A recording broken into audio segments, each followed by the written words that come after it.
Hey folks, and welcome back to another episode of the Dev Influencer Show. I'm your host, Charles Max Wood, and before we get started, I just want to do a quick shout out about the Dev Influencers Accelerator.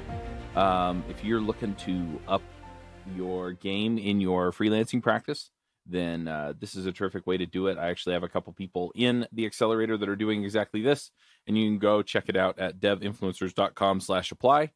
And I'm looking forward to talking to you. Essentially, what you'll get is you'll get an hour with me. We'll do some strategic planning, and we'll get rolling. Now, I did one of these strategic planning meetings with a guy named Luca. He's out in Italy, and he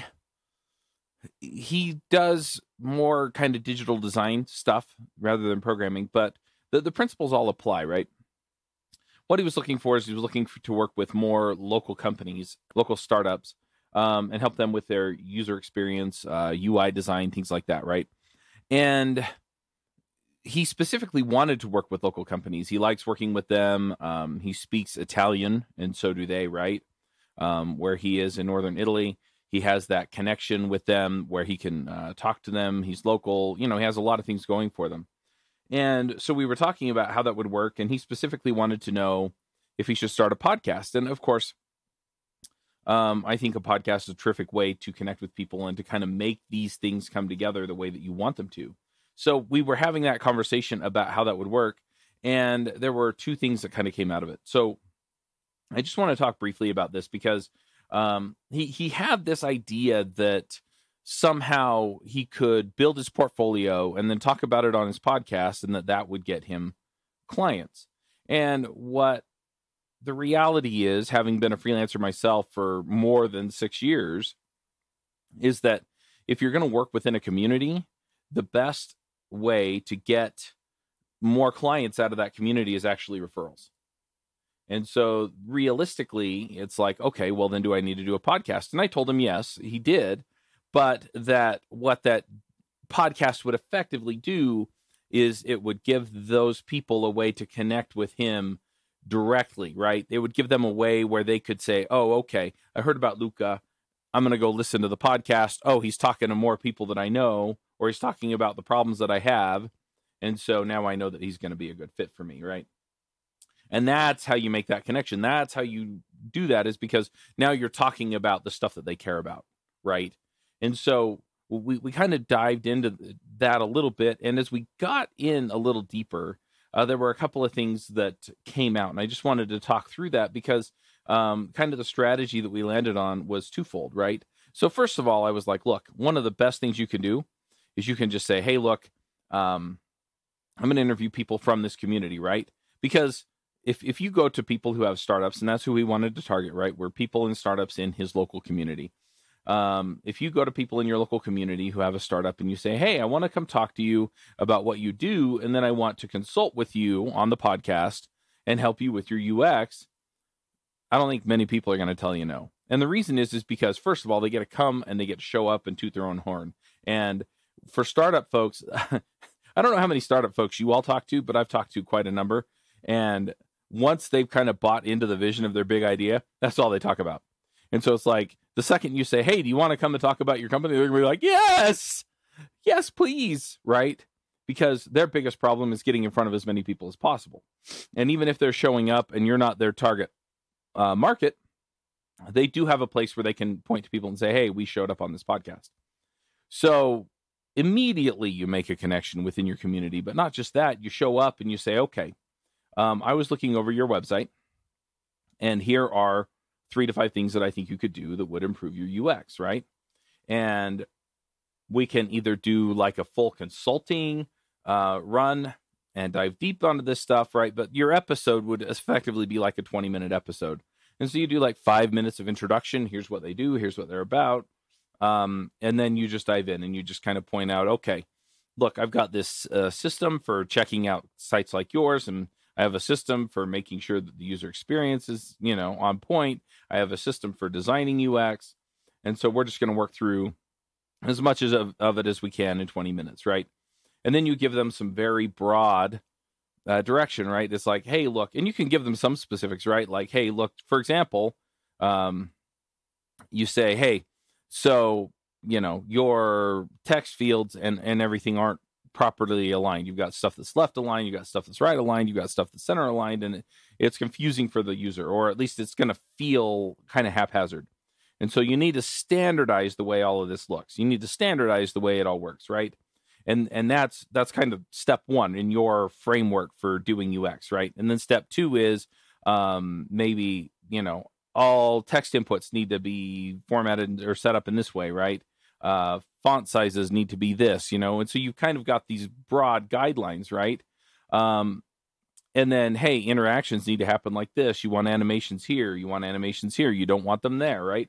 And so you can kind of give them these kind of broad brush ideas, right? So it's like, hey, look, it's a much better user experience if you have fewer of these kinds of interactions and more of these kinds of interactions, right?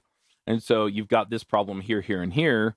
I'm sure you've got in other places, right? And then afterward, after your 20-minute call, then you get off and you're like, hey, look, we didn't have time to go into everything. I'd love to sit down and actually have a conversation with you over lunch.